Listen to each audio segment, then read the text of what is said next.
तो मैं कहा मैं मुखालफत नहीं करता, आप 1 करोड़ देंगे, आपको 2 करोड़ दें, आप 5 करोड़ दें, लेकिन जेन्युइन इंटेलेक्ट जो है वो अक्सर परेशानी, बेहाली, वो लड़ाई झगड़ा इसी से इंटेलेक्ट पैदा हुआ है, तो इसका ख्याल रखें। इस पर मैं थोड़ी सी गुफ्तगू की। मेरे पास जावेद इकबाल आए,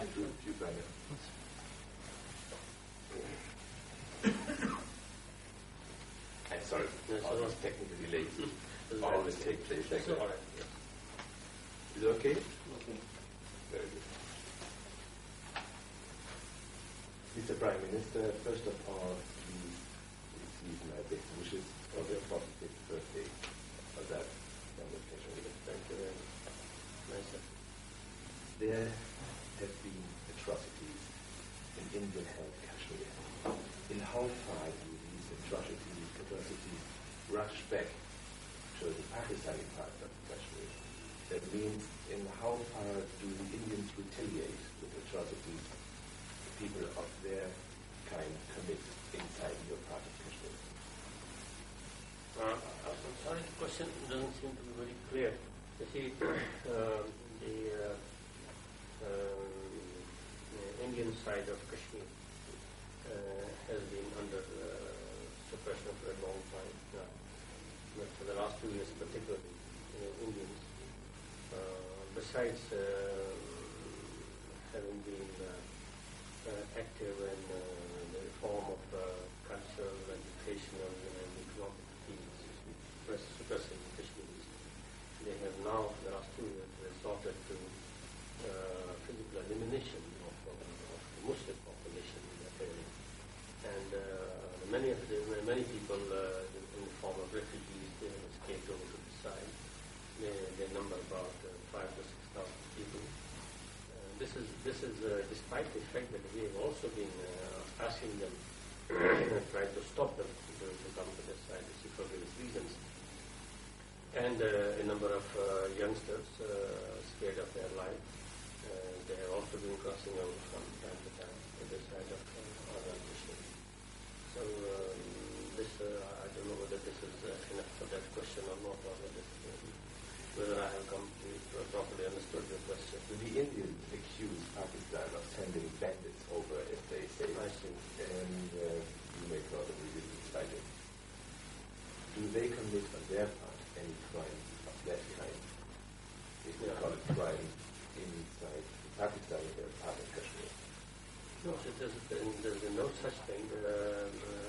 A slight subversive activity has no doubt taken place in Azad Kashmir also, but that was negligible. And the Indian charge that Pakistan has been sending anybody is belied by the open all-day life test. The fact that there has been a mass uprising, including men, women, children, old, young, everybody. And this is not possible by sending subversives if they are called by India as subversives, if they are terrorists. This has never been possible in history. And the other fact. So you would say that there are no people crossing over from Pakistan into India, Kashmir? No, certainly there are many, not from Pakistan, but from Azad Kashmir. Azad Kashmir is not part of Pakistan. And the United Nations has permitted Kashmiris to cross the ceasefire line from both sides, which is permitted by the United Nations. So there's no, of course, the government of India and Pakistan have been trying to stop this. But Kashmiris have a license and liberty to cross over whenever they want. And as far as I'm concerned, Prime Minister of Azad Kashmir, we would not like to stop them in any case, because they are Kashmiris for as good Kashmiris there as good Kashmiris there in that side. So, and the other fact that I was saying is that the fact that India has not allowed pressmen to go into the occupied territory, nor even diplomats, nor even the international amnesty and human rights agencies, is sufficient to substantiate that it is not an infiltration by Pakistan, but it is the mass movement of resistance against Indian repression and forcible occupation. How much do the refugees cost each year, which come, and how much do the atrocities cost? Because I understand there are hospitals and things to treat people who just escape Yes. from the Indian. Well, actually we've not estimated the cost in that sense because we take them to be a part of our own community. We look after them that way. The number of refugees is not much. It is, as I said, between 5,000 to 6,000 people, and it is certainly not costing much. Similarly, the treatment to the people who are wounded and who have been denied medical care and medical assistance has also not been much so far. But as I told you, we've not taken a separate note of what is costing us. We treat them as a part of our own population and look after them that way. If the atrocities are that much claimed by the Pakistani press, then how is it possible that only so few people will escape to Pakistan, to the Pakistan side? Or because of the resistance movement, because there's the resistance at the same time. There's armed resistance, and the people would like to stay there, you see, and resist the Indian design, both to wipe out the population and to force them out of that area into Pakistan or Azad Kashmir. So people have been resisting that. As I said earlier, I on my part and we on our part of the government, we've also been discouraging any movement this side of the refugees. Because that is a part of the Indian plan to change the demographic complexion of the area. See, from the Muslim majority, they would like to convert it to Hindu majority. That we've been resisting, you see, methodically.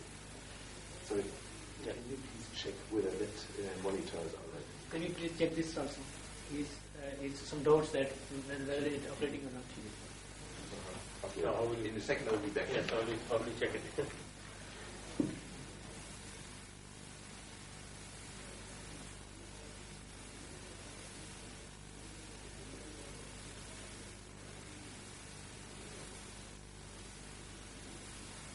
It's running smoothly. Fine. So,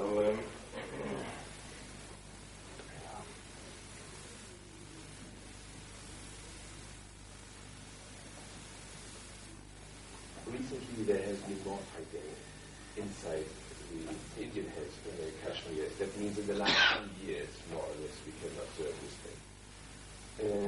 Is it possible that Pakistan increases its influence there in the Indian held territory by supporting the fighters there in order to get more international relief since Afghanistan is considered to be such a thing like a lost case? You see, but that's a very tricky situation which your question is, in the sense that generally it is believed that Pakistan should have had absolutely no involvement and no concern with what is happening across, which is absolutely incorrect in the sense that as long as Pakistan is a party to the dispute, she's as good a party to the dispute as India should be a party, and both of them are party to the dispute. Therefore, one cannot say that Pakistan has no involvement, should have no involvement. Pakistan should have a much greater involvement. That, in fact, is a question which is debated by the Kashmiris on both sides of the ceasefire line. If India has a right to kill anybody in Kashmir as an Indian citizen, Pakistan has the right to protect that right as a Pakistani citizen. So it's an equal claim on both sides, if at all there is a claim. In that sense, if you take the situation, assess the situation in that sense, then I think the Pakistani involvement could be considered to be absolutely negligible and not sufficient to convince the people of Kashmir that Pakistan is involved in that way, in a big way, like in Afghanistan and elsewhere. If Pakistan had been involved, for example, Pakistan could have given training to these freedom fighters, and the trained freedom fighters would be fighting differently if you have any access to the military knowledge. You would know that that would not be the account of fighting if they were properly trained militarily. I'm a military trained person. See, I fought for 15 months against the Indian Army. I know what they should have done and what they don't do. So even that is a point. But of course, the land of Pakistan and Azad Kashmir is open for the Kashmiris as it is for anybody else. And thirdly, If Pakistan were to try to stop this sort of activity, it would be fighting India's war against itself here on this soil, and that no government of Pakistan can afford to do. Why should they do it? So these charges against Pakistan are absolutely baseless. In fact, Pakistan has been exercising a lot of restraint.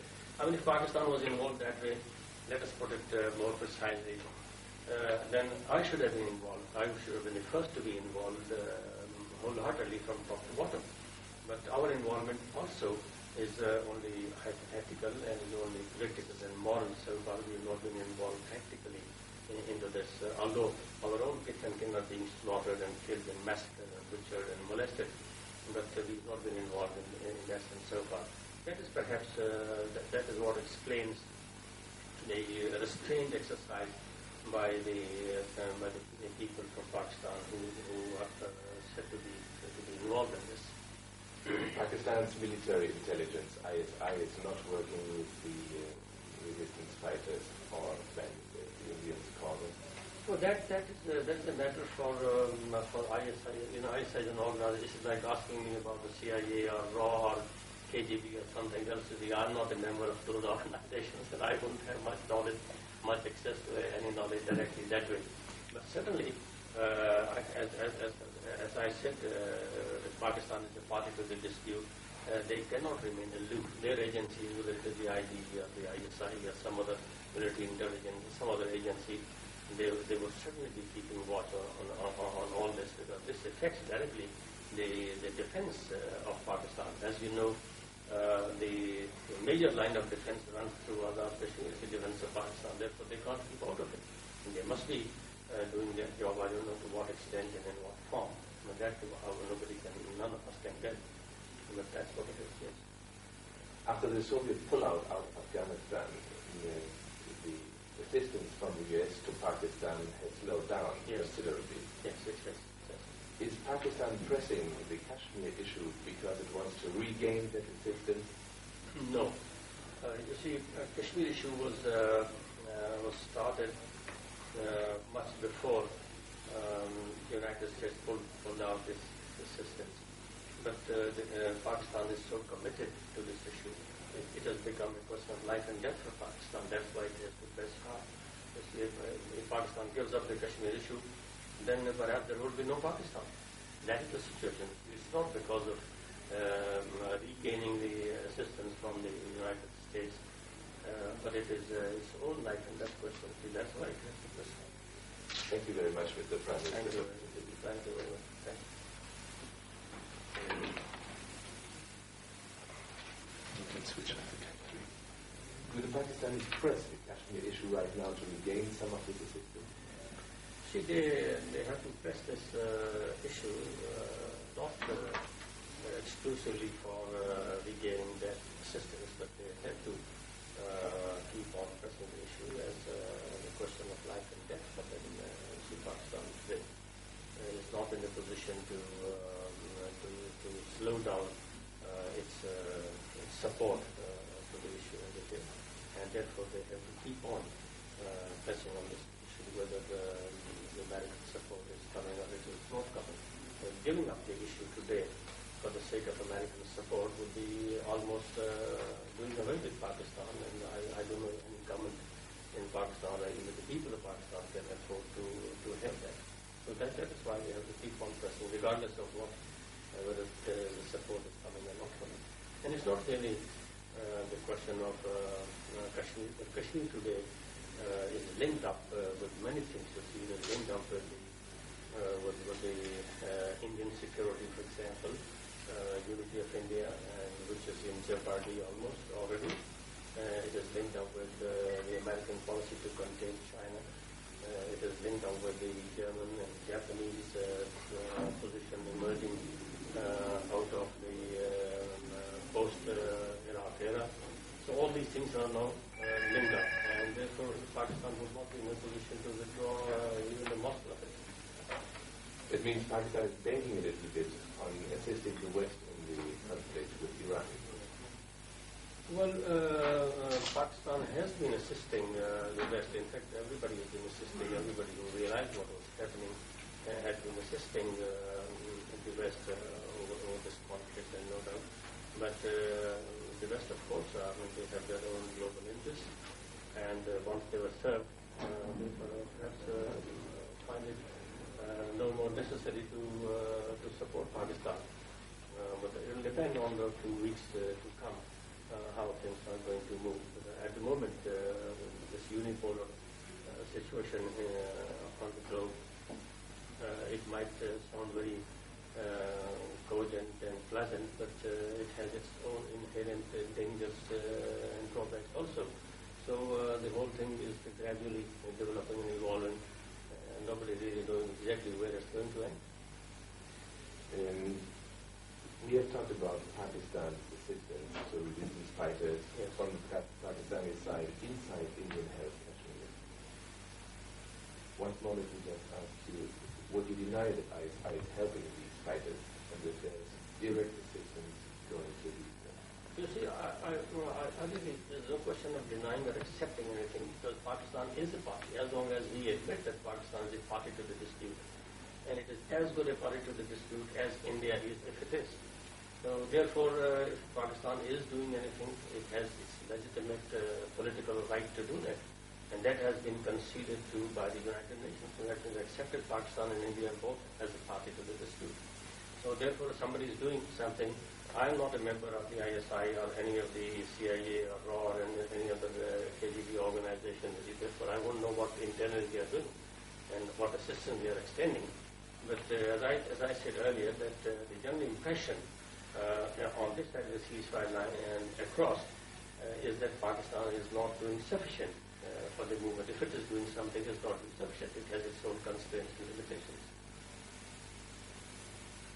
India has recently proposed that a vote on self-determination in Indian Kashmir would also consist of the possibility that the Kashmiri population would vote for total independence from India as well as independence from Pakistan.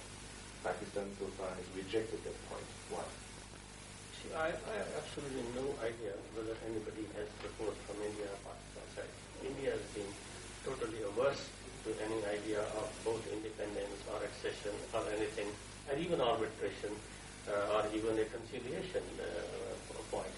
So India has been completely intransigent about it. I've never heard anything like that to see India making a suggestion. If India did make a suggestion like this, it would be worthwhile to debate and consider whether what do they mean by it. Because by simply saying independent Kashmir, it does not really give you a very clear idea of what do they mean by it. Do they mean the entire Jammu and Kashmir state? Do they mean by a regional plebiscite? Do they mean a condominium? There are so many suggestions you see in the name of independent Kashmir. They've been discussed by Mr. Solas, Mr. Cranston, and Mr. George Stevenson, who's coming on the third, and many people have discussed this. But nobody has given a clear idea what it is. And primarily, the idea becomes confused when it does not come from India, and India does not hold any responsibility to it, nor it would like to agree to it. Therefore, the idea is only a vague gesture, which can lead to confusing or diluting the resistance movement or the momentum which it has gained. Therefore, nobody has paid any serious attention to it from both sides of the ceasefire line. That's the question. If the population in Indian-held Kashmir would vote for total independence from both countries, Pakistan and India, would that be acceptable to you? You see, that is an eventuality which is in conflict with the UN resolutions. And unless the UN resolution was amended to give a right of vote as against the total scheme of division, the Great Divide, to the Kashmiris, then it would be worthwhile considering it. But I think there's no authority on earth today to go and change the UN resolutions and include a third option in it. So from my part, if I were today to concede, even hypothetically for the sake of argument, that there is a third option, I would be simply denying the existence and the impact of those resolutions. You see, I would be defying those resolutions, which India is already doing. Therefore, how can I do that? How can I even think about it? My position is as simple as that. No matter what happens eventually, what eventually happens is a different thing. But today, we are committed to the UN resolutions. And UN resolutions are very clear. The whole world is committed to that. How can I unilaterally go back upon it then? So in the future you would not totally exclude this kind of thing? No, we would not exclude anything. I mean, we have been prepared to discuss anything. But knowing fully well that when India is intransigent and India does not agree to even accept that there is an issue to be resolved, it is simply absurd on our part to change our stance. How can we change it? There has been a debate on nuclear armament in Pakistan, whether Pakistan has the atomic bomb or not. This seems to be also a Pakistani-Indian issue.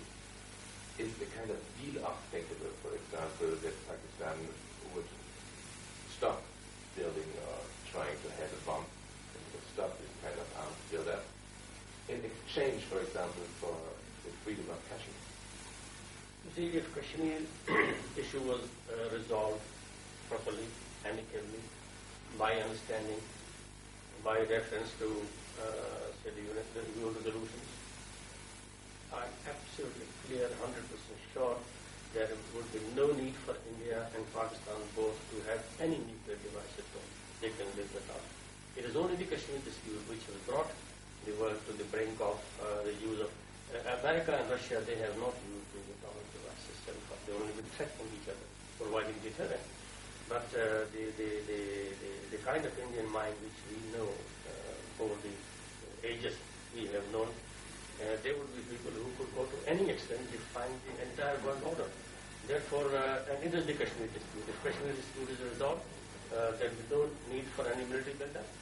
There will be no need for any nuclear devices, and both the countries will sit at rest between look after their own affairs, and this huge, tremendous amount of money which is being spent on military build-up, this would be spent for ameliorating the lot of the common masses.